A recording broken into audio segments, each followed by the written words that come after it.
Hey movie fans, Demetri here for Popcorn Talks Anatomy of the Movie, where today we are going back. It's a throwback Friday. We're going back about 40 years to show where a movie proved that we were not alone, and that is Close Encounters of the Third Kind, which is celebrating its 40th anniversary this year. Stay tuned. Welcome to Popcorn Talk, featuring movie discussion, news, and interviews. Popcorn Talk. We talk movies. And now, here's Popcorn Talk's Anatomy of a Movie. Hey movie fans, how's it going everybody? I am very excited to be here and to talk about Close Encounters of the Third Kind. Yeah, it's a throwback Friday, but the movie was just re-released in theaters, so you had the opportunity to see it on a big screen, which I very much would urge you to do. Because it's just amazing, and I think it's very exciting that we get to talk about it along with my awesome, wonderful host, Marisa Serafini. Hello, everyone. Yes, I'm here. You know, I talked about you. I was invited. Can you believe I was invited to be a guest on Meet the Movie Press today? I know. Look at that. Making your way around. I was extremely excited and honored to have been asked, but I got to talk a little bit about anatomy, and I talked about my wonderful hosts and how they allowed me to sit next to them to talk movies, and I brought you up, and Phil, who unfortunately he was abducted by the mothership. He was not so much abducted as I think he chose to go. He just chose to go. He left when they left. Yeah, he left.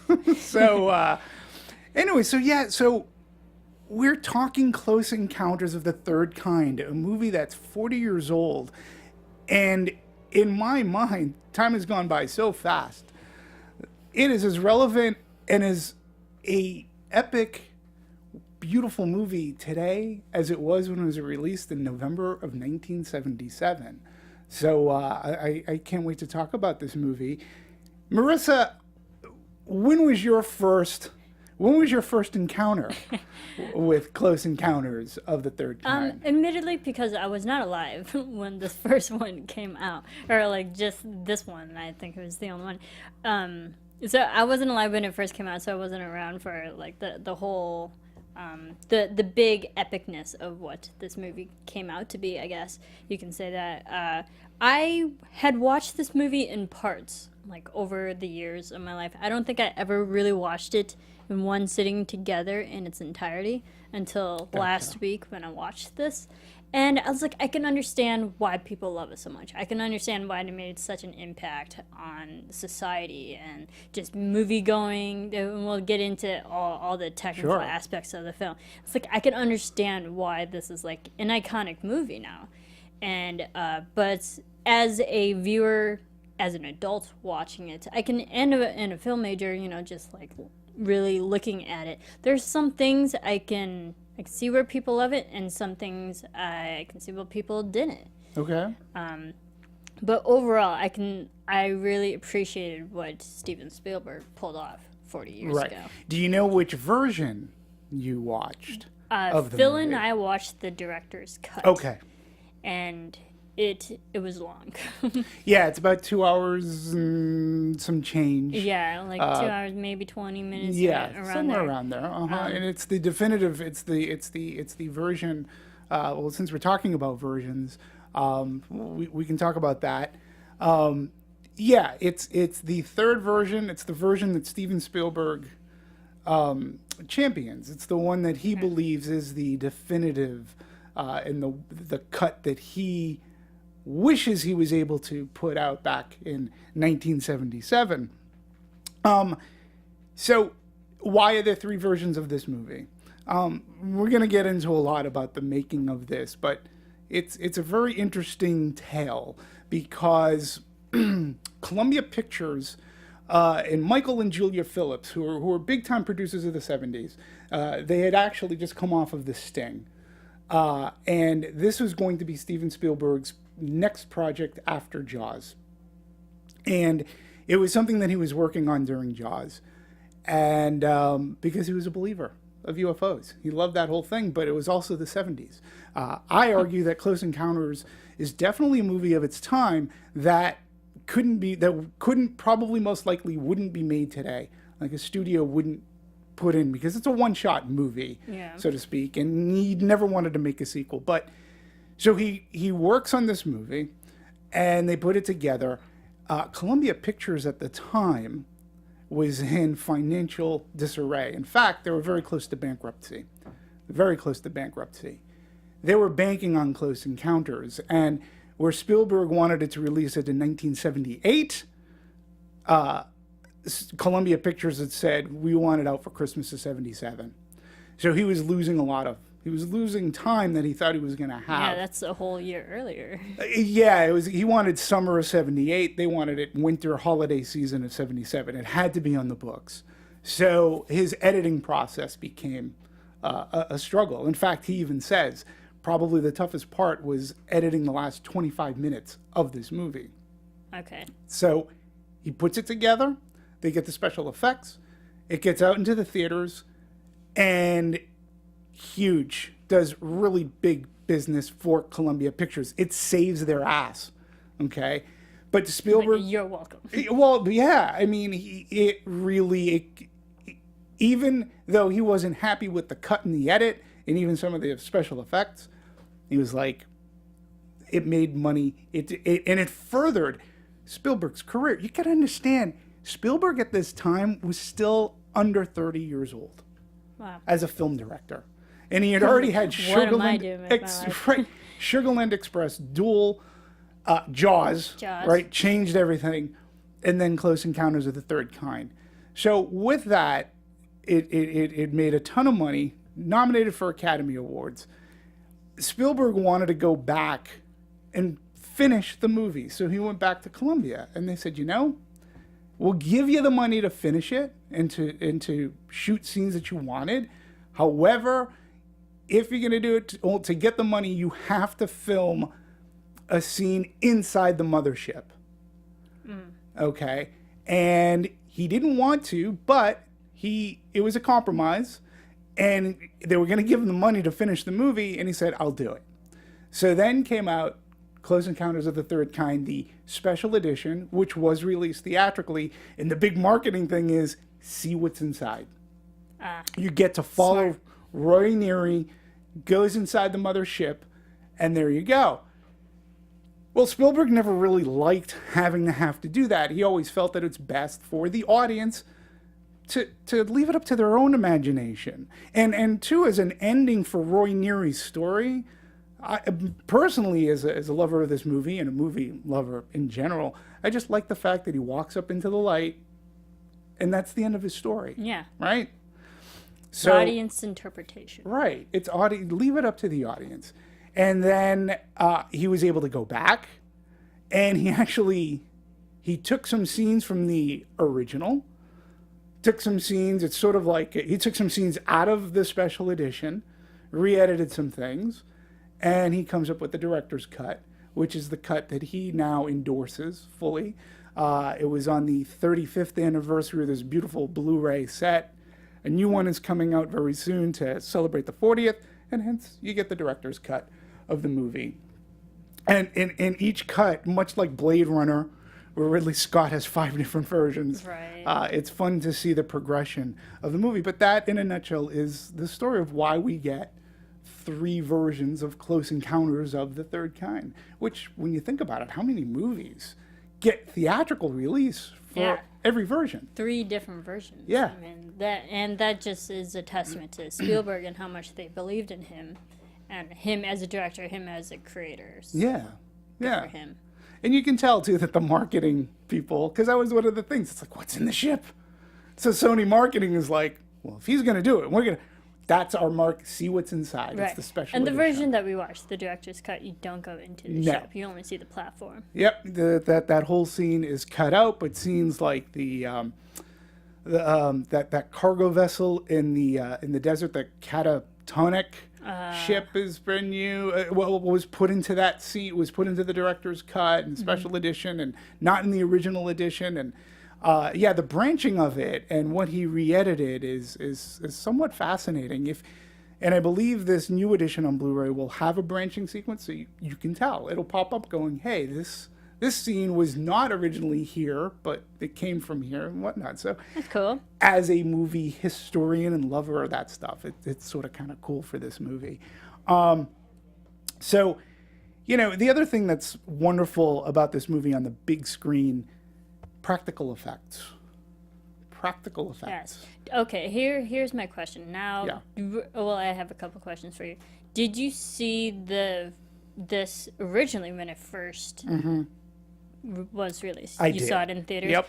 Now, watching it as, you know, as an adult, does it suffer from the theory of diminished return, or was it as great as you expected it? Yeah, you know, it's funny because I have that in my rundown as a kid and as now. And as a kid, Close Encounters, well, it managed to scare the bejesus out of me. Okay. Number one, there are some pretty, as an 11-year-old, there are some pretty horrific scenes, like when Barry gets abducted. You don't know what's going on, and that, I think, is part of the magic of Close Encounters. If you're watching it for the first time and you don't know much of the background, are they malevolent? Are they benevolent? Yeah. Right? They good or bad? Like, and this isn't a Independence Day kind of a movie, but yet they abduct a little kid, and it's a horrific scene. Nails coming up from the grate. The whole abducting of the kid, that really bothered me because I'm like, where the heck are his parents? They're like, oh, okay. Well, the mother is there. She's a single mother, which is a common trope in Steven Spielberg movies, because his parents got divorced when he was young, so she's a single mom. And that's the other thing, too, that we'll talk about. It really did show families in a realistic way, albeit broken. So we had a single mom with Barry who loved her son very much. He gets abducted. Quick little trivia. Mm-hmm.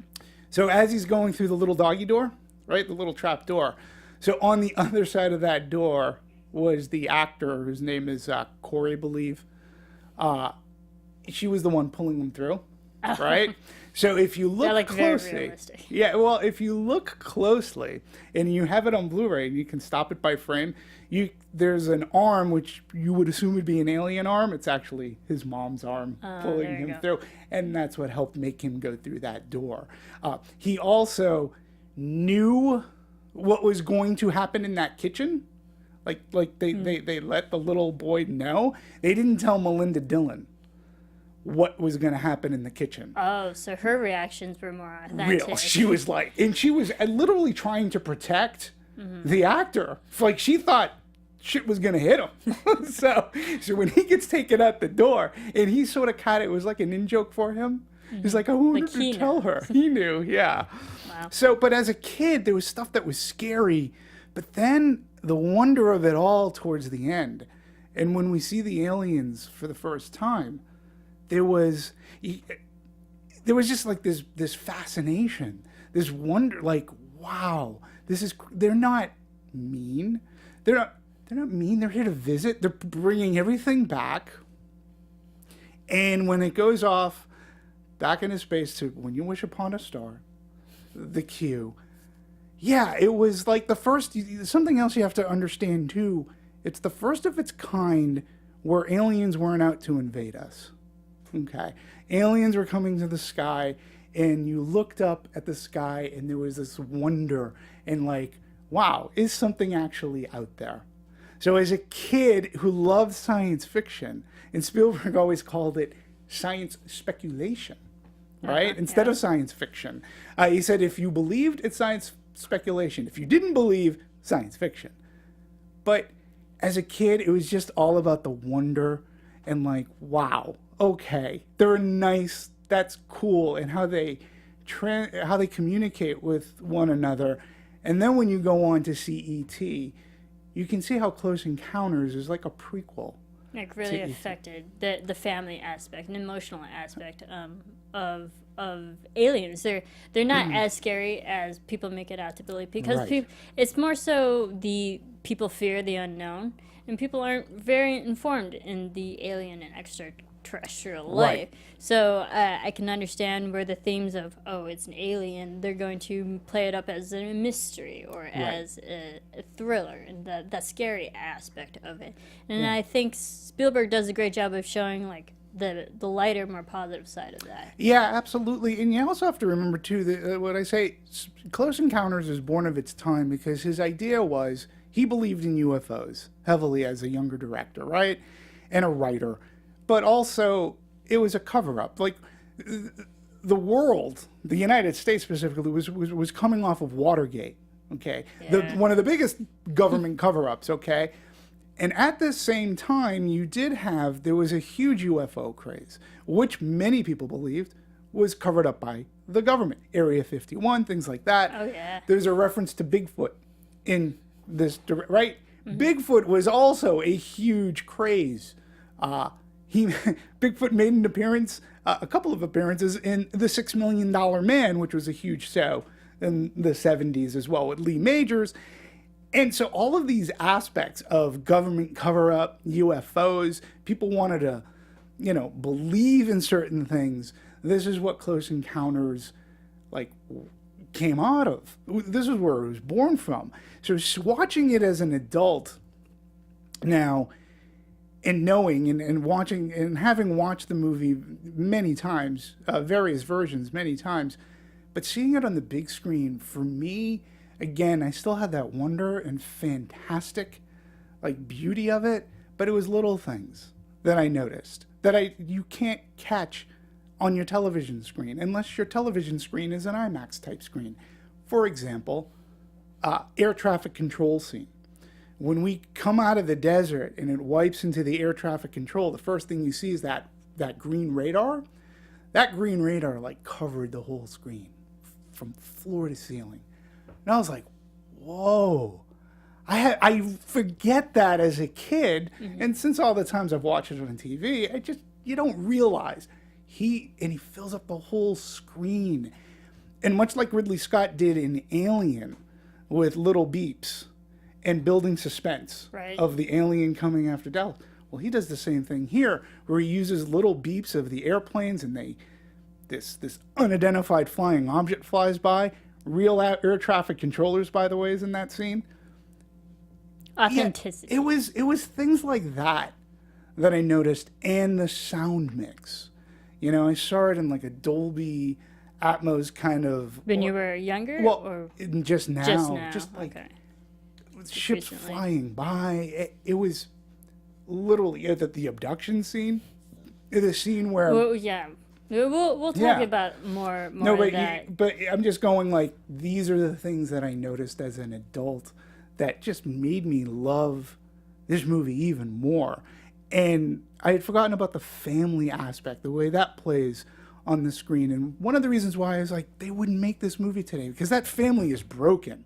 The Neary family. Yeah. And it's shown in such a realistic way that scene was uncomfortable when he's in the bathtub. I don't know if you felt that way.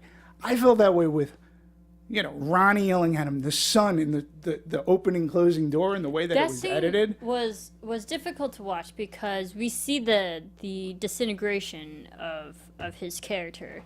And then it switches. There's a whole emotional upheaval. It switches over to the woman who's now angry and yelling because we see the man who's broken down, and he's just losing it. And then it switches to the woman who's now angry. It's polar opposites fighting against each other in the scene. Right. It was difficult to watch as a family, breaking apart. But I didn't understand, or more so, I was trying to figure out who are we supposed to be feeling for right now? Are we supposed to be feeling for him or for her? Right. And I was kind of torn, and there was a conflict just watching it. Yeah, and I think that's what makes that scene real. It makes it as realistic as most anything that I've seen family-related wise in a movie because it didn't pull its punches. It had the kid was screaming cry baby, and all the meantime too, you had the editing with the door opening and closing, and you would edit, you'd see him pointing, and then it'd go back to the bathtub. You'd see Teri Garr, fantastic performance by the way, and she was screaming, and he's in a bathtub. He's breaking down. Mm-hmm. It's a very tough scene that you don't see in tentpole commercial movies, which at the time, that's what Close Encounters was. It was a commercial meant to be a big blockbuster success, and all the while, it still has, well, today with the cynicism, there is still cynicism today in the cover-ups, and evil lives to strike back, but movie-going audiences are still able to leave the theater feeling good, as they were back in 1977. Mm-hmm. So, and it's one of those movies, too, where I always argue that with the beginning of Jaws, you have movies like Jaws, Star Wars, which also came out in 77, Yep. Close Encounters, Raiders of the Lost Ark. They changed the whole way in which movies can be entertaining. There was still a hint of cynicism in those movies. The cover-up of the government at the end of Raiders of the Lost Ark, because it ends up in that warehouse, right? Yeah. In Star Wars, Darth Vader lives. The Empire Strikes Back. Obviously, in this movie, government cover-up. But yet, they were still entertaining movies.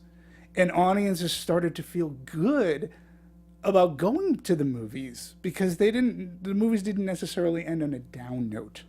There wasn't the cynicism. There wasn't so much of the backlash. We were getting out of that Vietnam War era, Watergate. And when we went into the 80s, it really was about packaging and making entertainment and fun movies so that people can go and laugh and have a good time. And Close Encounters, I think, is a part of that set of the 70s that helped change the way movie audiences looked at movies. And they were striving for it. Hence, the movies that I talked about became huge. They also were very good movies. Yeah, successful on their own. You want to talk a little bit about the writing? Steven Spielberg, not really known for his writing, but he does it. But he got sole credit for writing the script. But it was also assisted by Paul Schrader, John Hill, David Giler, Hal Barwood, Matthew Robbins, and Jerry Belson, who all contributed to the screenplay in different aspects of it. But it was really Spielberg who penned this. It was his idea. Yep. Yeah, it was. This was his baby, and it was something that he was thinking about while making Jaws, and before. And how can I make this movie? But first, he had to get out of making Jaws. He had to get out alive because he almost had a mental breakdown during Jaws, and it was, what do I do? And he even says, had I not done Jaws first, this movie would have been the hardest movie I've ever did. He goes, but being that I did Jaws before this movie was easy. Yeah. He's like, this movie was like, piece of cake. I'm on terra firma. I don't have cast and crew throwing up a seasickness. I'm not pitching to the right. I don't have props drowning in the ocean. Yeah, so he just claims, he goes, Close Encounters was a much better a movie experience for him to make.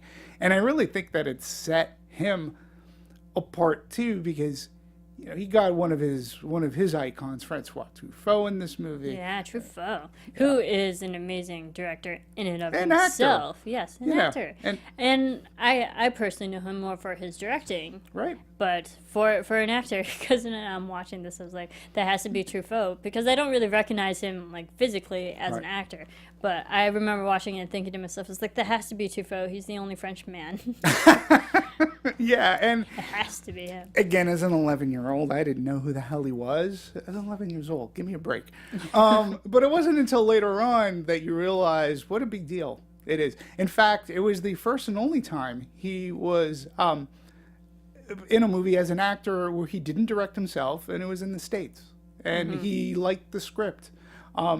So he came on board. Yeah, I think that's great because it also shows the international demographics for this film, because he was a great director around that same time too. So it added more credibility to the European countries as well to watch this. Yeah, and let me see if you agree too. His presence in the film is one of, like, he's a sympathetic character because he understands the plight of Roy Neary and like Melinda Dillon and all the 12 people that are pulled to go to Devil's Mountain, as he's the head of this UFO project, and he believes, and it's trying to convince military people and such, and he sticks up for those people. And And he does it in a way, it's like the sympathetic way. It's the way he speaks. It's his look. It's that character's demeanor. I don't think anybody could have played it as well other than him. That's true. I thought it was a really great performance because it showed that he's just another man just searching for answers. Yes. It's not out of militia, malevolence or anything like that. And I like the fact that he was kind of questioning the government, not in a mean way or malicious way. It was more like he was just searching for answers. And he was asking all different types of people. Right. I felt like he was just the voice of the audience trying to get the answers too. Yeah, and he was just so good, and I could watch this movie over and over, and I'll key in on certain parts of his performance, but I always loved when he says, "What are you here for? What are you looking for?" And then he goes, "I envy you, Mr. Nitty," you know, and you could tell, like, he did. And then I was like, why couldn't he get to go up into the ship? But it's not that character's story. But he's fantastic. He's mostly the reason why he brought everyone together. He's kind of like the through line with everybody, the thread that gets everybody literally in one location. So he's that guy. Yeah, he's that guy, and he's fantastic at it. We can talk. Let's talk casting, too, because Richard Dreyfuss. Okay. Yeah. Spielberg tells Dreyfuss about the movie while they're doing Jaws. Yep. Yeah, and Spielberg and Dreyfuss immediately says, he's like thinking, I'm Roy Neary. He goes, I'm Roy Neary. And he starts talking to him about it. And he starts giving him ideas for it. And all the while, Spielberg's going, oh, you know, I'm going after Steve McQueen, which I have a funny Steve McQueen. Oh, I'm going after Al Pacino. I'm going after Dustin Hoffman. And Richard Dreyfuss is like, no. He's not going to do it. He's too much of a, no. And he finally said to him, he goes, you can't go with Dustin Hoffman or Al Pacino. He's like, none of them are childlike. Yeah. None of them can be a kid. And Spielberg looked at him and said, you got the job. Right. I think that's good campaigning on his part because Dreyfuss himself says, I launched myself into a campaign to get the part. I would walk by Steve's office and say stuff like Al Pacino has no sense of humor. Right. Or Jack Nicholson is too crazy. I eventually convinced him to cast me. So that's what so like, yeah, sometimes you have to like plant those seeds like, no, they're not good enough. Who's putting them down? I love that. I love that. But like to prove that he might be better at that part. Right. Like that's actually pretty funny. Yeah, I think it's pretty funny too. And I also found it amazing that actually Steve McQueen was Spielberg's first choice. Yeah. And he sent him the script, and Steve McQueen called him back and said, I love your script. Let's talk. He goes, I want to talk to you about this. And he goes, let's meet at a bar. Now, according to Steven Spielberg, he claims that it's the very, very first ever time he was in a bar because he wasn't a big drinker. And he said he nursed one beer while McQueen was like knocking beers back, right? And he said he was so cool. In fact, he said Steve McQueen at this bar even broke up a fight. So we got to see Steve McQueen in fisticuffs. That just shows how often he goes to bars. Right. So then he's sitting down and Steve McQueen says, I love the script, but he respectfully declines the role. And he goes, and Steven's like, well, why? He goes, I thought you liked it. He goes, I do. He goes, but at the end, you have this scene. I can't. He goes, I don't know why. I can't cry on camera. He was I can't, it's not that I'm too cool to do it. I've never been able to cry on camera. And Spielberg was like, well, I'll rewrite it. He goes, you can't rewrite that scene. That scene is the heart of the movie. He goes, when I read that scene on the script, when I was reading the script, I almost cried. I could cry reading the script, but when you say action, that's my hang up. Yeah. Well, he understood. They remained friends. After that, Steve McQueen said he did a great script and everything, and hence his quest continued. But he came across Richard Dreyfuss, who was fantastic as Roy Neary. I think he did a great job because I think Roy just shows like he's that everyday man. He's a family man. He's that relatable guy that all this is happening to him. and he doesn't know how to do it, but you're rooting for him throughout the whole film, and like you can see the parts where he's frustrated. He can't he himself can't explain what he just witnessed or what he feels or what's happening to him afterwards, but like you're watching him throughout this entire journey try to find the same answers that he's searching for. Yeah. And I really thought he had a lot of shining moments that we'll definitely talk about. Yeah, absolutely, he did. And, it's just, again, as an actor coming off of Jaws and then working on this movie, and then he worked again with Spielberg in Always. He actually worked with Teri Garr again in a great, I'll have to look it up on IMDb, a great horse racing movie. It's a comedy. And Teri Garr was in it, who played his wife. Girlfriend, and their chemistry I think is really good together. But again, coming off of Jaws, coming into Close Encounters, he was just two different characters, and each character is phenomenal.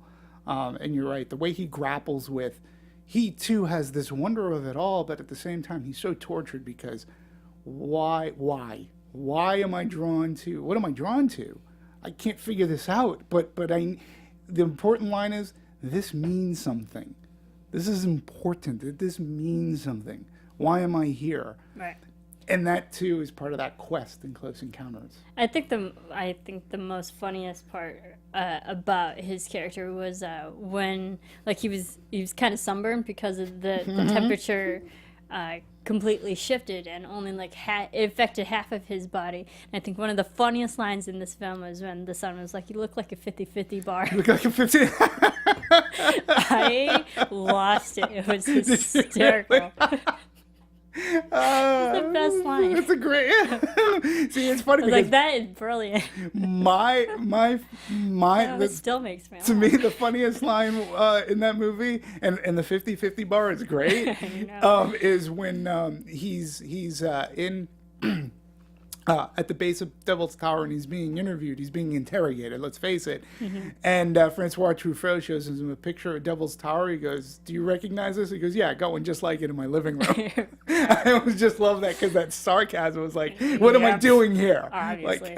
So you look like a 50-50 bar. It's but hysterical. The way he played that too, is, again, it wasn't like out of fear. It was like, what is this? I saw something. And when his kids slap him on the ass as he's brushing his teeth to take the picture of his half and half face, like that again is prime Richard Dreyfuss. And then obviously he goes on to movies like the Goodbye Girl, which he's fantastic in. Right. I mean, he's great in that movie. It's a great movie. Yeah. So he's had plenty of roles, but he got to cut his teeth with Steven Spielberg and some of his biggest, Jaws, which redefined movie going, and Jaws to be followed up with Close Encounters. Close Encounters, boy, tough. I know, Mr. Dreyfuss, but good job. Yeah, good for him. So, and then when you have the hardest part, I guess, was hiring. Gillian was hiring Melinda Dillon. They didn't hire that woman until like a week before she was supposed to start. That's really late into production. Extremely late into production, and she really had no idea what was really going on. And she's thrust, and I believe she even got a nomination out of it. She was really good as the single mother grappling with her son's abduction, and then trying to figure out why am I being drawn here? So I've got my son, who... The other fascinating thing about the movie, the son had the 5 tones down, where she had the mountain. She had Devil's Tower. Devil's Tower. And that was so we're talking about Devil's Tower. That was the thing that, watching it questioned me, and I think that's just how editing has so much evolved in the last 40 years, because we see Roy and Gillian, they're throughout the whole film, they keep building the structure, the Devil's Tower structure, and they keep dropping lines like, I'm envisioning this is what I'm seeing. And as the audience just watching him, where is this image come from? Right. Because I think with modern day editing, you can see you can have those inserts of flashes or any dreams or something that's like actually affecting them, that the audience can also see what they're seeing. But they just drop the line that they're seeing it, and we yet have not seen it at all visually. Well, but they too don't know that it's Devil's Tower. Like, and I think by doing that, it really takes away from the mystery, because he's seeing this in mashed potatoes. He's seeing this in garbage. He's seeing this like all over the place, and he's seeing it in his shaving cream, and he's asking people like, "What does this look like to you? Like what?" And there's a piece that's missing, and so as he's crafting it, whether it's in mashed potatoes or not, and then at the end, well, when he sort of breaks, Chop off the top. Well, and he has the breakdown and uses his kitchen and living room. Even then, he's not getting it right, and neither is Melinda Dillon's character, Jillian. They're not taking the top off, so to speak, to make it look that way. And as an audience member, you're going, I don't even know what that looks like. I don't know. And then when you see it on TV, and again, I'm not sure as an 11-year-old I even knew what the hell Devil's Tower was. But when you see that scene with Walter Cronkite talking about the evacuation, and you look at it, and you're like going, that's what they're looking for. I think the epiphany far outshines like having seen what those images would be, because they themselves, they don't know what it is, and they can't get it right until he sees the TV, or he pulls off the top and he's like, and then realizes what it is. Get a map, and he's always getting lost. Yeah. So, but the Devil's Tower aspect too was something that Joe Owls, who's the production designer, who also worked on Jaws, and I believe he went on to direct the wonderful Jaws 3 in 3D, but he was scouring the country looking for a landmark, and Spielberg was like, well, do we use Monument Valley? What are we going to do? And when Joe Owls found Devil's Tower, he was like, this is perfect. He goes, this is great. And it makes sense. It was like a location within America, because right now the situation was like the characters that we were following, they were in America. Yeah, we had Truffaut's character who like kind of represented the rest of the world, but it made sense that it all came to this one point in America. Yeah, and it became iconic. Because of it. Like it was used in the advertising. And every poster that you see for Close Encounters. Yep. And so, I got one just like it in my living room. So, hopefully not made out of garbage. No, and mud. Cary Guffey, who played Barry, was 3 years old at the time, 3 going on to 4. He was found in like a school play, and his niece or whatever found him, and it was down to he and another actor, child, and Spielberg was like, Cary's the one. He's the child. And and it goes to Spielberg. How many times have we talked about kids in movies, right? And I don't like to pick on bad performances by a kid in a movie. I always blame the director, because he's a kid. Right. Like this. But in fairness, there are kids who are great at acting and can break your hearts no matter what age they can.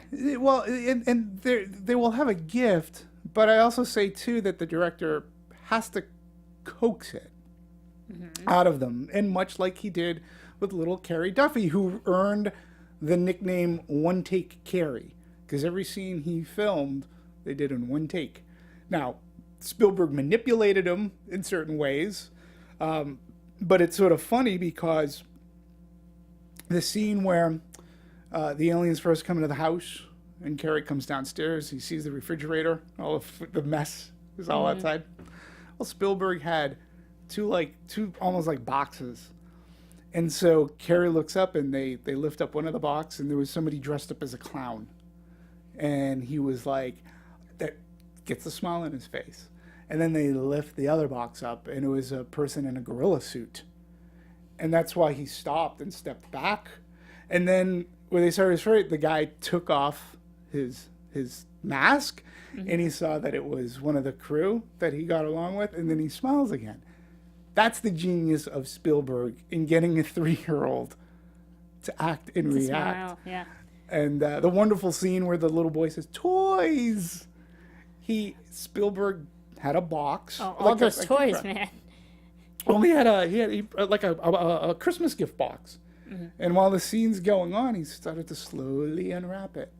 And what did it unearth but toys? So that's why he goes, "Toys!" And you go, that's how Spielberg works with kids. There's a wonderful behind-the-scenes photograph of little Cary looking through the camera, and he's got that wonder of a child, like, "Oh my God, this is so cool." He's 3-4-year-old boy. That's how Spielberg got to work with kids. Look at the kids' performance between Henry Thomas, Drew Barrymore, and E.T. E.T., yeah, right? absolutely. Even the kids that were in Jaws, how he works with them. He understands them, and if he wants to perform, he knows how to coax that performance out of them. And I think it's in real beautiful. time reveal like that's that shows the creativity he Right. has Yeah. to get a real time reaction. Yeah. So I mean, and like no one would really think that, but Spielberg did. He does. That's yeah. why he's a genius. And remember the mashed potato scene I mentioned? I don't know if you caught the line where the little girl goes, "There's a dead fly in my mashed potatoes." Well, there was actually a dead fly in the girl's mashed potatoes. Ew. And so they kept going, but they're all trying not to laugh because that wasn't scripted. She's just like, "Oh, there's a dead fly in my mashed potatoes." And they were very hard trying not to that's bad laugh. luck. To me, that's hysterical. Flies in champagne is bad luck. Kids will say The darnest right, things. the darndest Yep. things. Interesting. So. Interesting. Yeah. I mean, I think that's really cool, and I think Spielberg did a great job with the acting, or with directing all the actors and getting the whatever performances he need out of all of them. Let alone having the visual creativity already of what he was envisioning on screen. Which is amazing. Because he also gets, I don't know if you paid attention to the credits at the end, he also gets a credit for visual concept Yeah. of the movie. So he had an idea as to what a lot of the spaceships were what he thought they should look like. Yeah. Well, let's get into the production Sure. aspect of it and the look. Yeah, I mean, for example, let's talk about the mothership. His original concept of the mothership is that it would just be all black, and that it was going to be like almost like a black hole in the sky. And when they were in India filming the scene where everybody points up, which again, I cannot stress enough, folks, try to see this on the big screen, because that scene with the way that it's shot with the man up on, it's Lawrence of Arabia, this is Right. Richard Attenborough kind of thing. Epic. And then they go like, "Where was it from?" And all the fingers point up. And it's just the way that the camera is, it's fantastic. But when they're in India filming that, he found this industrial plant. And, smokestacks, whatever. And he's like, well, that's a really great concept. What if I can have that? And then he based the bottom off of the San Fernando lights at nighttime. That's the valley. Yeah. So for you people in California, whenever you're looking at if you're ever up in Universal and you get to look out at the San Fernando, Yeah. that's the bottom of the ship. And when you Yeah, or if you're heading south on the 4 Right, 4 or 5, 5. you can see at night, you Yeah. can see the whole valley and lights. you could see the bottom of the mothership. It's pretty cool. That's it. And I'm like, That's pretty brilliant. and then but getting that vision onto the mothership with the lights being what they are, and getting Douglas Trumbull and getting the special effects team involved. All in all, when all is said and done, that thing weighed 200 pounds. Weighed 200 pounds. And to move it was no small task. I can imagine. I mean, and I liked the different looks because throughout the whole movie, when we see the lights and stuff, Yes. it's not like a very nefarious type of light. It's just like, hey, what is this flying towards me? Right. And I liked it gave that kind of a mystical aspect, but not really a scary aspect. They were pretty lights. They were blue and pink and purple. You know, like Ice cream. Those are colors. Yeah, those are colors you're not afraid of. If it was Right. red or yellow, that kind of gives off that danger type of warning. Just like the symbolism of color, and I think that was another visual sign of why these aliens aren't as scary as you think they would be, considering their colors are pink. I mean, come on. Right. And Spielberg, to your credit, to your point, one of his favorite scenes in the movie is when Barry opens up the door and you see that orange light going by, but it was like 3 lights. And he's like, to me, that's my favorite scene. He goes, because the kids are drawn to the light. And here's this beautiful, like this colorful light. We're scared as an adult. But he's an innocent kid. Kids don't know. And the other thing, when you think about lighting and lights, right? What does Spielberg do? He sets up I'm not going to call it a gag, but he sets up a scene where Roy Neary is lost. It's at the beginning of the movie. And he's off to the side of the road, and he has his map, and headlights come up behind him. And he waves the guy around. The guy goes around him, and the guy's like, you're in the middle of the road. And he goes, all right, turkey, and drives off. Drives a little more, stops again, and we see headlights coming up. It's like it's another car, and he waves them off, but instead of going around, those lights go up. Yeah, no, I like that. So he uses familiarity of lights, something that we're familiar with, but he has them do something else. He has them levitate. They're like, oh, something is behind him. Such an amazing scene that leads to that whole scene inside his truck, which they used on it was a dancing on the ceiling, Fred Astaire kind of, they lock a camera love down. That movie. Yeah. So And good. that's how just a simple practical effect. And on screen, and on the big screen with the sound, it's just, you go, well, what kind of special effects did they do that? Oh, well, no, Fred Astaire was doing it. He was dancing, and so did Lionel Richie. And tap shoes. Yeah. All right. So that is the wherewithal of those practical effects. And then you hire on people like Douglas Trumbull, who was a genius at doing special effects and lighting. He went on to do things like Blade Runner. And if you notice Blade Runner, the spinner cars, their lighting and the lens flaring. It's like that whole film is just the scene itself, or like the whole city itself is just pure lights. Yeah, and when you think, he even uses a sound drop. Like there's a scene where a ship flies by, it's beautiful, big lens flare. Who else uses lens flare a lot? J.J. Abrams. J.J. Abrams. Who did J.J. Abrams work for? And then Spielberg, and he did Super 8. And if you watch Super 8, and I urge you to do this after watching Close Encounters. Also produced. Yeah, and he lifts a lot of scenes from Close Encounters and puts them in Super 8, which is sort of, it's how they work together. But it's I enjoyed Super 8 too. Me too. I feel like a lot of people enjoy that film, and you can kind of definitely see the similar themes and where he got his creativity from that. But going back to Douglas Trumbull, another thing that he had done that we've seen in movies since, especially in the 80s, the cloud sequence. They were basically squirting white paint into water and filming it and going around. That effect can be also seen in like Raiders of the Lost Ark, in the movie Poltergeist, where the clouds are coming around. They didn't know what the hell they were doing, and like coming up with that is really something quite amazing. And as a practical effect, to me anyways, it just doesn't get old.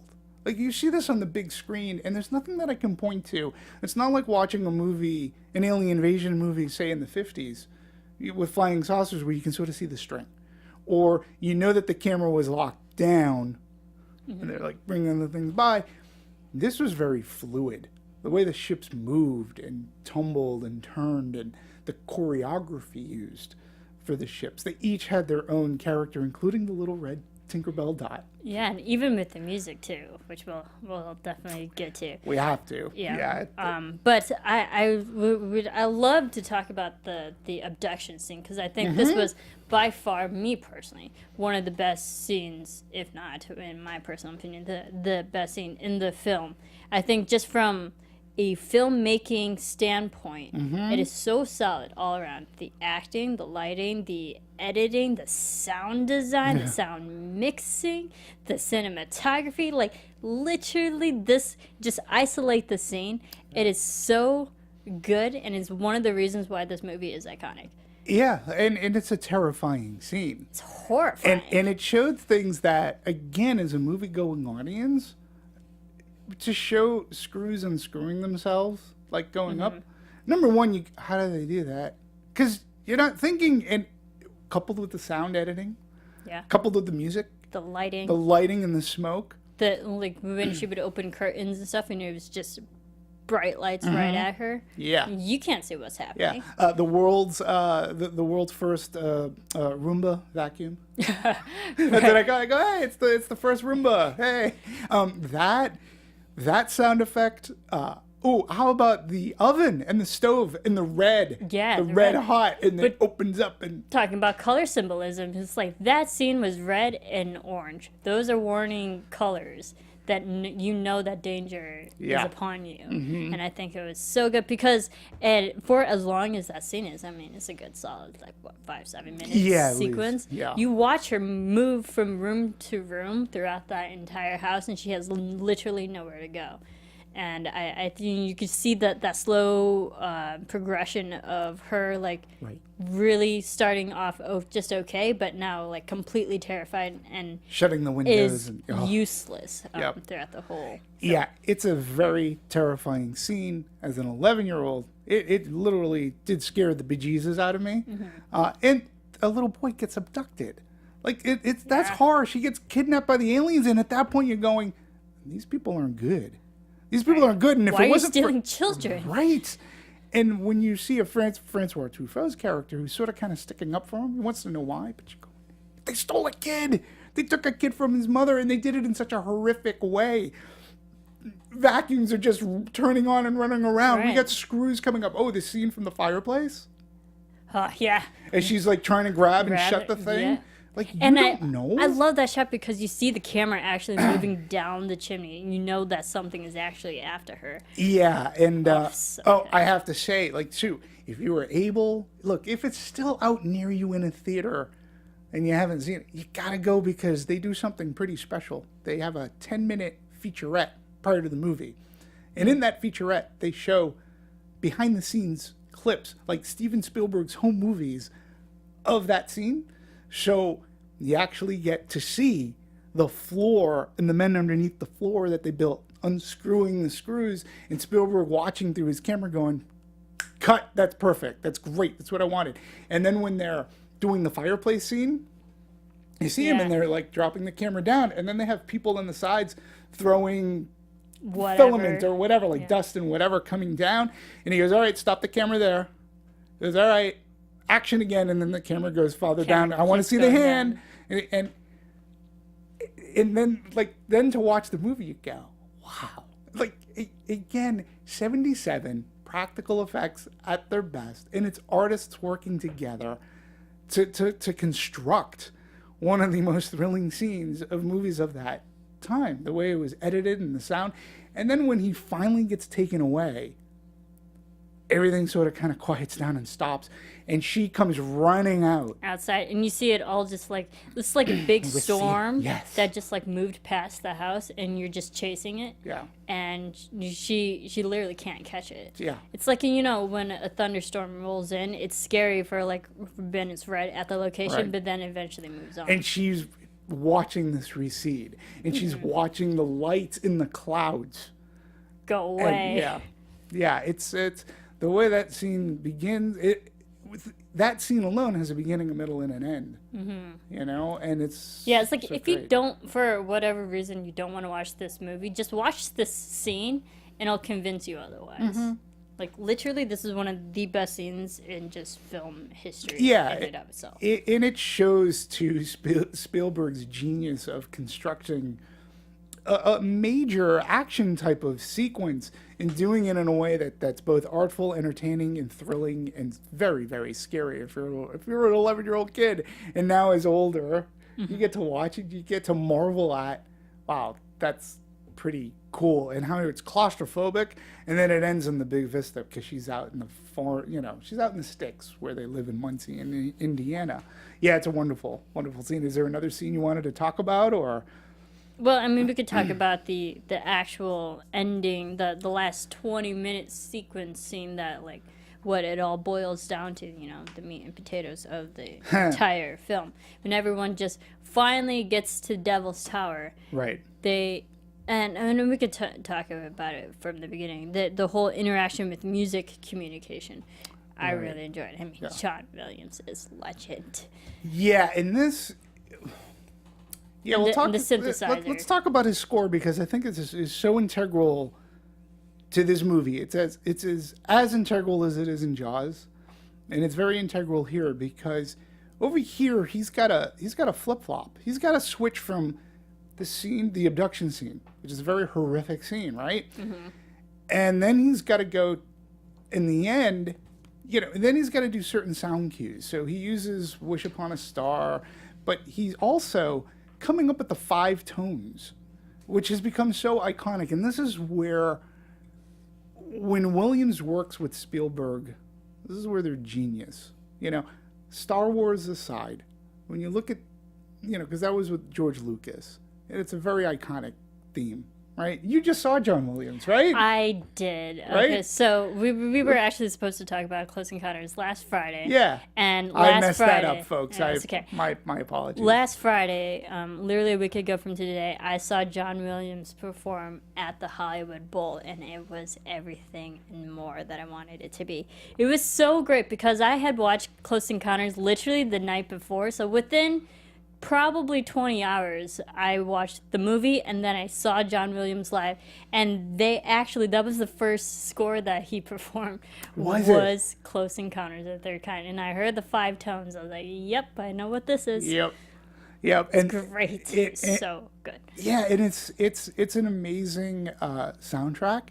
Again, folks, I think you can find this on your iTunes or Spotify. Look up Close Encounters of the Third Kind, an anniversary edition, special edition soundtrack. Not that it's from the special edition version, and it has all the tracks, and they're pretty much in order, and they're in their full length, and it's wonderful to listen to. But the 5 tones. Now I learned something. John Williams wanted 7. Because apparently 7 beats, 7 tones is a song, okay? Mm-hmm. 4 tones is like a fragment. 4 tones is a bar. Right, and 5 tones is like in the middle of no man's land. But Spielberg wanted 5 simple tones. And he also felt, Spielberg, that music is something that everybody can relate to. So why not it be a musical type of tone that people could communicate with, which makes sense when you think about it, because we are very auditory, based. We hear things, and if we hear music, we can, and you can tell from the tone of music. Just take his score. Right. He can go from menacing, from Jaws, to adventurous. As like, we're hunting a shark, we're out fishing. Jaws in in 2 notes compared to Close Encounters in 5. Right. And if you think about it, I can understand why John Williams wanted 4 or 7. No, he wanted 7. Yeah, 7 is a song, but 4 is a chord. You can have 4 different notes in one chord. Yeah, and Spielberg was like, no, I want this to be 5, and they worked together to try to come up with the 5 notes. And in fact, they even went as far as to consult with a mathematician. A mathematician said, take all the notes. How many things can we get with 5 notes? And then I believe it was John Williams who did the bing, bing, bing, bing, bing. Mm-hmm. And then it became iconic. And it's yet another John Williams. Like, when you hear that, Close Encounters. I mean, it went so far that it was even referenced in James Bond's Moonraker. Like, those 5 tones were used as a key code to get into a laboratory. So it's gone that, like, that's what John Williams and Steven Spielberg are able to collaborate with. And the music at the end, also, the whole communication when they say, okay, it's on automatic, and they get away from the synthesizer, the organ. Yep. And it's just Just go at communicating. it. Oh, and I got my little light bar here because it was tones and lights. Oh, there you go. It's a pin. It's a pin. And the other thing that I noticed, this is the first time I ever noticed this. We are taught, even with music, we read from left to right. Yeah.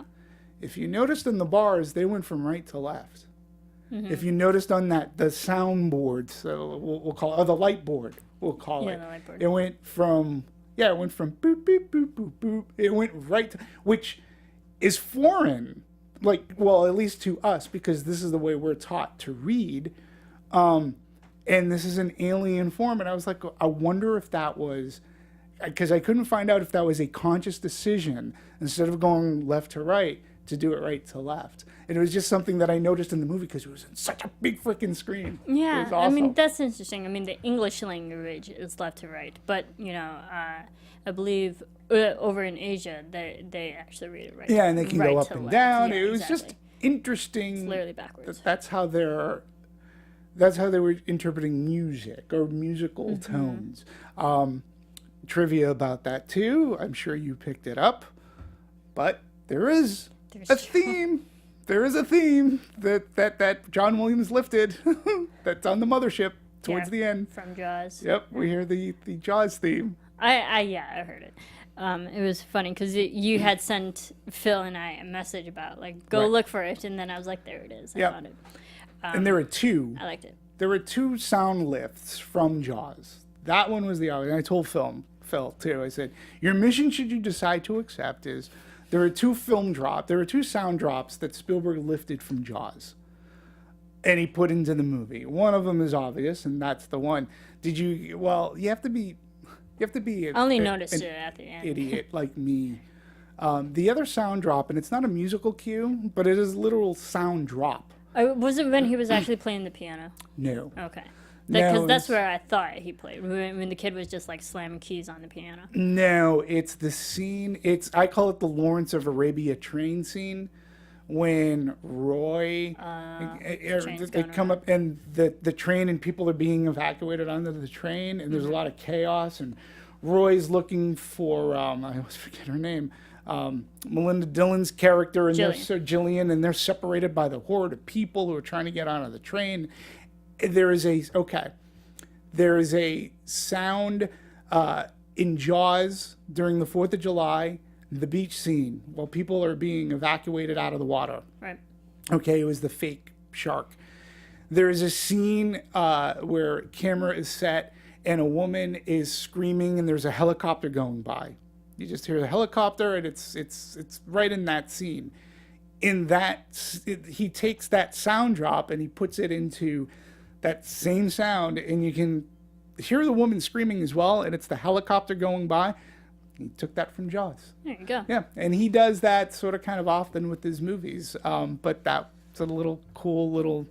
There's some trivia for you if you pay attention to your Jaws and Steven Spielberg movies. I think the music and the sound was great in this film. If you ever get the chance to see John Williams, do it, because the man is a legend.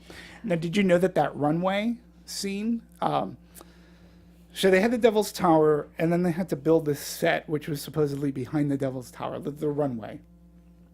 At the time, it was the biggest set built, American set built for a movie. Handmade. Well, they were looking for warehouses and things, but they couldn't find anything that could open up, that could only be 3 walls and that they can shoot out from.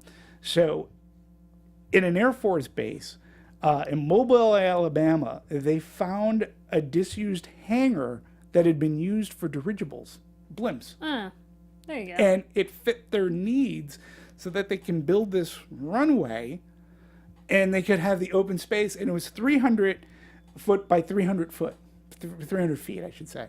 So they can use all of this room and space and film out. But it was a blimp hangar deck. Isn't that cool?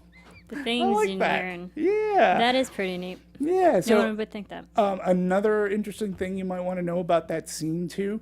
So when the ship is going back and forth, or they're trying to communicate, and they go, and then the mothership goes boom, boom. Yeah. The scene where Roy Neary is down and it blows out the glass in the tower thing, in the observation thing. Columbia said, we don't, because they needed the candied glass to do it, and they needed about 5 Sugar panes glass. of it, the sugar glass. And Columbia said, we don't have the money for it. Because we really don't. We have to cut that out. But Spielberg wanted it so much, he paid for that scene out of pocket.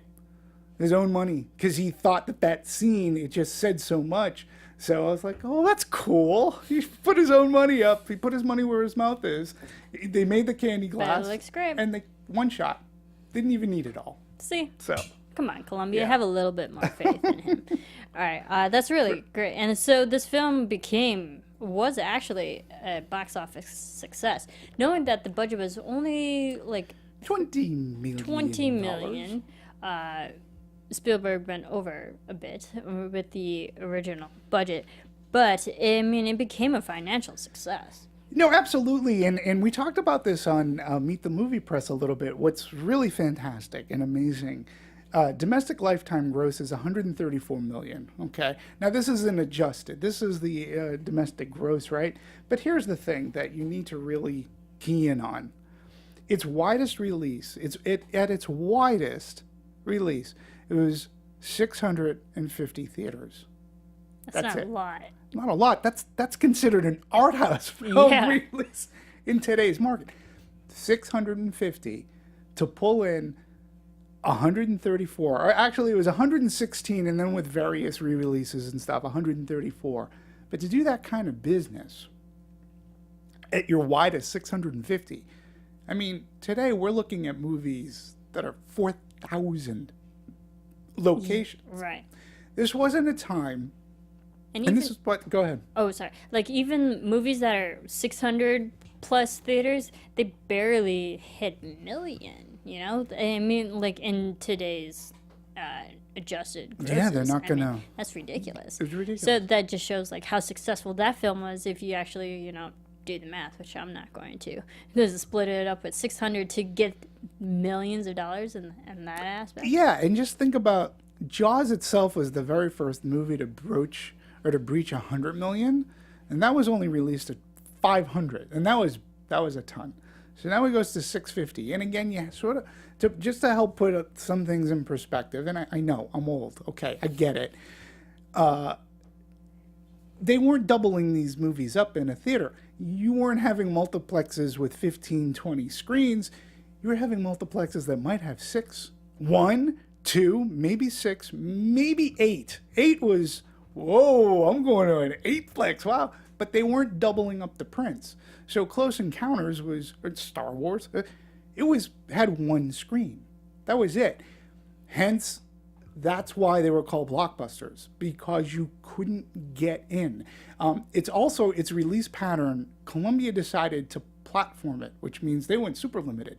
It only opened up in 2 locations when it first opened. It opened up at the Cinerama Dome here in Los Angeles and the Ziegfeld Theater in New York City. The Ziegfeld, which beautiful theater, by the way. It was just I had the privilege of seeing one of the Star Wars movies at the Ziegfeld, and I've seen many a movie at the Cinerama Dome. It was selling out for weeks during weekdays.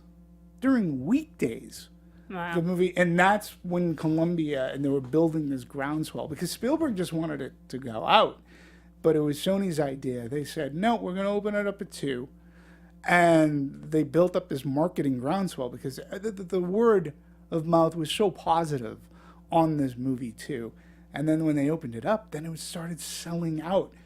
There's no such thing as a sellout today. Like, if you want to see It, which opens up this weekend, which is supposed to do gangbuster business, if you can't get into the 1 o'clock show, you'll get into the 1:15. Right, Star Wars might be a sellout compared to. Maybe on like the IMAX screen, but if you want to go to see Star Wars Last Jedi, the odds are you can probably see it opening weekend. You may not be seeing it in the biggest theater, but you can see it. on your 20-plex, it's going to have 10 screens. Right. So think about 650 theaters. Locations. And it doing $116 million. Well, I mean, and the ratings for this film is still doing great after a course of 40 years. It's still the personal scores, and Rotten Tomato, it has it at 96, audience 85. I mean, those are huge scores. For a movie that's 40 years old. And again, just being the film buff and lover that I am, for me to see it on the big screen, like, I just felt so good. I was giddy to watch it. One of the things that we can talk about box office, we got to talk about The Bet. The Bet. Do you know about The Bet? No. Okay, so Steven Spielberg and George Lucas are friends. They became friends. And they had a bet. Spielberg and Lucas, they both had these new movies out in 1977. George Lucas had Star Wars. Spielberg had Close Encounters. They each saw each other's movies. Yeah, right. Right. So Lucas thought, he thought that Star Wars was going to tank. He didn't think it was going to make money. Little did he know. And he watched, and he'd seen Jaws, and he had watched Close Encounters. So the bet was, he knew that Lucas felt that Spielberg's Close Encounters would break box office records like Jaws. So he offered Spielberg a friendly wager. Both agreed to give the other 2.5% of the profits of their respective films. Oh, jeez. Whoever outgrossed. They said, okay. Lucas grossly underestimated his own movie. Spielberg was like, no way, George, I've seen Star Wars. It's huge. It's going to be huge. Way bigger than Close Encounters. Yep. And you know what? You know what's awesome about the both of them? It's awesome at the same time it's sickening. Because, George Lucas paid up a cool 40 mil.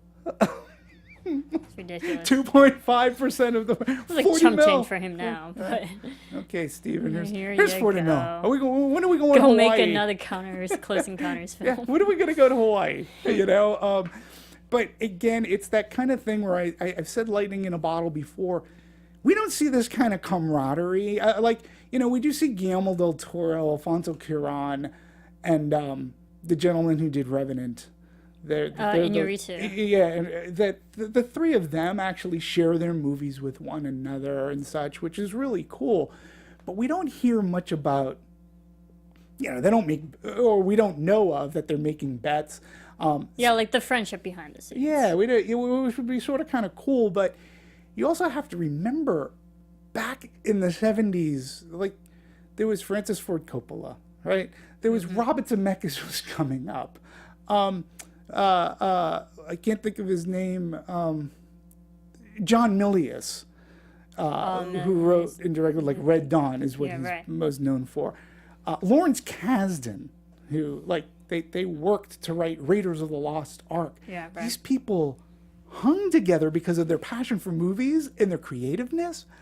You don't get that today. And then Spielberg and George Lucas were in Hawaii when they concocted the idea for Raiders of the Lost Ark, and that's how they started that's when they collaborated together. There you go. And to me, again, it's that type of cinema, because it really did come out of a passion.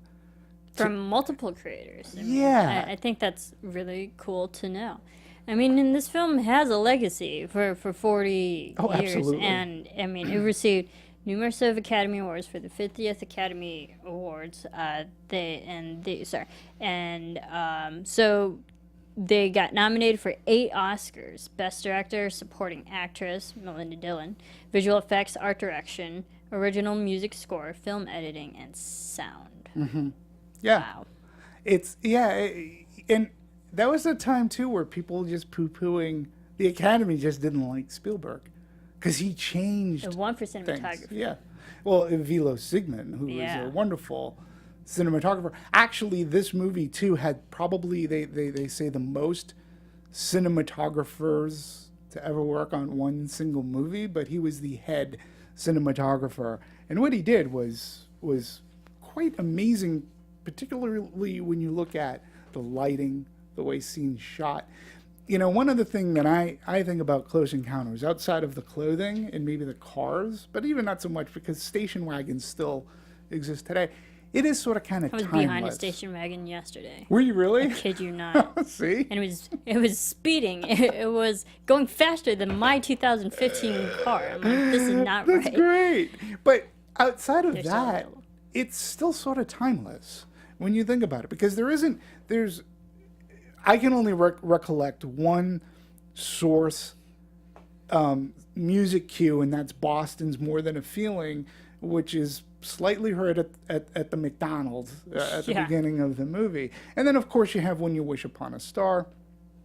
So John Williams, I mean, come on, you can't beat him. no, you can't beat his score. You just can't. So people still, to this day, I mean, Sony is working on a 40th anniversary edition disc, which will even have some more of Steven Spielberg's home movies from behind the scenes. And Spielberg, actually, he champions this movie because it was very personal for him.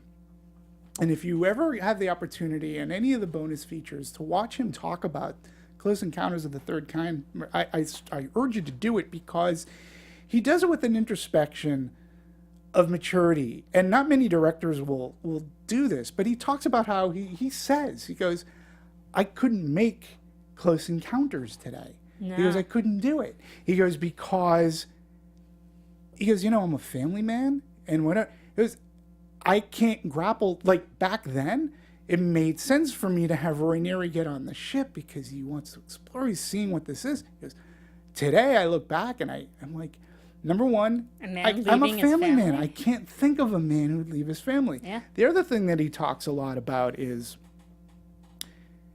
when he made the movie, he was a believer. He believed in UFOs. And that was his genesis. And then government cover-up from Watergate and whatnot. They actually had a famous UFOologist who has a cameo in the movie. His name was J. Allen Hynek. And he was a disbeliever. He was to Fox. He was Mulder to Fox. Okay, wow. Mulder was the disbeliever. It's an X-Files thing, and Fox is the believer. He was Mulder. He was a disbeliever, and he was hired by the government because this was such a big deal at the time to write a blue book thing about UFOs. He interviewed so many people, he became a believer. He found that there was so much evidence out there, that there was someone out there that we're not allowed. Facts. He couldn't deny the facts. Yep. And he was also the person who, it's called Close Encounters of the Third Kind. Mm-hmm. He developed the barometer of what a third kind is, because there's a Close Encounters of a First Kind. Yeah, have you? Okay, so go ahead. While you're explaining this, have you seen the trailer? If you actually go back and watch the original trailer for this film, it explains that. It's in the poster too. Yeah. It's in one of the original posters. So there's the sighting, then there is the physical, whether it's a land depression, magnetic fields, whatever, right. And then there's actual contact. Yeah, communication. Yeah, communication. And he was the gentleman that this Allen Hynek, he came up with that barometer for it. He has a cameo in the movie. You may remember there's a scene, Spielberg loves to do this, crowd. It was towards the end of the film, all the scientists, and one man comes walking up, and he has a pipe, and he has a beard kind of thing. Yeah. That's him. Got it. He put him in the movie. Another awesome cameo. Did you pick out Lance Henriksen? No. Lance Henriksen is in the movie. And he doesn't have a major part, but he's in the movie enough. He's almost unrecognizable because his face is smooth. He's not the Lance Henriksen that we know of today. But I just think that its legacy is going to continue. And you should. It's one of Spielberg's most personal films. The other thing that he talks about, too, is he talks about he's not as much of a believer anymore. And his reasoning makes so much sense. He goes, everybody today has a camera phone. Because you would figure with camera phones, we would be seeing more sightings. Yeah, right. He goes, because everybody's got one, but we don't. Yeah. Because we don't see anything.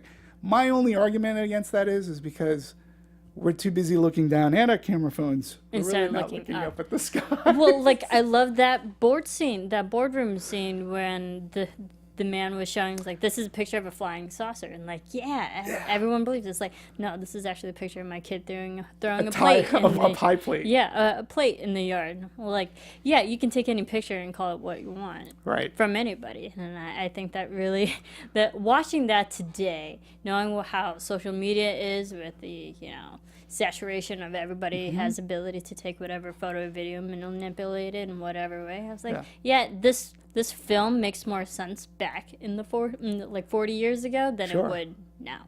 Yeah, and again, in that same scene, you had the old man who was on the street when Roy first sees the UFOs and they come by and they duck down, ice cream, and you see the old man. Who's just happened to be there. In that scene, that boardroom scene, he's like, I saw Bigfoot once. He made a sound that I would not want to hear. And then, like, you just see Roy Neary going, don't help me. Just don't help me. I'm trying to figure things out here. I got a wife who's going to leave me. Like, you always have to have that one schmuck there to be the peanut gallery. Yeah. And that was him. Did you recognize that old man? He looked very familiar. He's the old man in Home Alone. Home Alone. He's the neighbor. That's him. That is him. He's the neighbor I was like, in I know Home from something. Alone. That makes sense. Well, that's also a great film too. Anything else about this film before we wrap it? We talked about, I think we talked about all the various editions, how Spielberg pretty much single-handedly saved Columbia's bacon. He brought the bacon. Yeah, he brought the bacon. Maybe at some point, like his folly, people would say, would be, I believe his follow-up film was like 1941. But then he went on to do E.T., but he does credit Close Encounters, and Carlo Rambaldi, by the way, who did the alien at the end, who did the hand signal, puppeteering. which is an actual hand signal thing for the thing, and he did the puppeteering, and he made the facial things.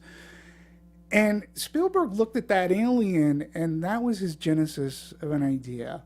And again, it was born out of his parents' divorce, imaginary friends, E.T., coming down, and it was an alien. And Carlo Rambaldi went on to create E.T. He made that creature. He also did King Kong, the Dino De Laurentiis version, which came out, I believe, of the same year, 77 or 78. With Jeff Bridges. So Carlo Rambaldi was very integral. Obviously, to Close Encounters, Spielberg also had something else that was very interesting. If you noticed, all the aliens looked different. They weren't the same. Right? First, you had the spider creature, which I was thinking about you. Because I was like going, is she going to get grossed out by this? But yeah, like the lanky arms, that was bad for me. And then you had the little kids, and they were actually dance troops. But I remember watching them. I was like, "Oh, they're so cute." The kids, and then you had the puppeteer, but they all look different. And Spielberg's rationale, catch about how forward-thinking he is. He goes, well, "We're here on Earth, and we all look different. Why should we assume that they're not going to look different? That they're going to look all the same? They're going to have different races, and they're going to look different." And I was like, "Very true." That's sort of kind of forward-thinking when you break that down. Like, you're right. Yeah, that's why I wanted to have my aliens look all differently. And even E.T.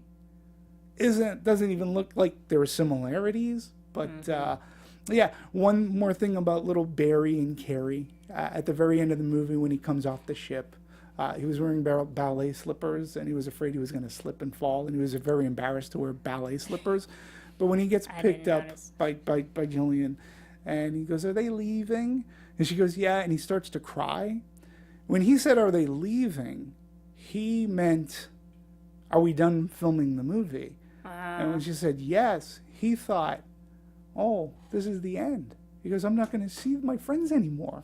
So he really started to cry. And then Melinda Dillon really started to cry, and everybody filming it was crying because the little boy he's like, "Bye." He was like, "Bye."